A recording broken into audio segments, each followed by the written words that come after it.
taliyaha amniga qaranka mudane Fahad Yaasiin Xaaji Daahir oo shalay galab ka soo degay magaalada Beledweyne ayaa maanta waxaa lagu doortay magaaladaasi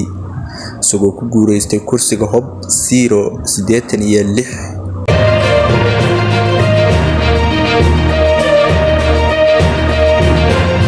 Fahad Yaasiin ayaa maanta lagu doortay magaalada Beledweyne gobolka Hiiraan 13 kursi oo golaha shacabka ayaa waxaa kamid ah kursigiisa Hob 086 Fahad ayaa wuxuu sheegay ilaa doorashadii carta inuu dowladda federaalka Soomaaliya oo xubin kamid ah ka ah laakiin aan marnaba loo codayn oo san ahayn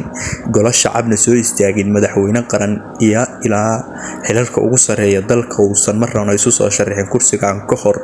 wuxuuna sheegay kursigan kow inuu ku matali doono Beledweyne 2 Hiiraan 3 Hirshabeelle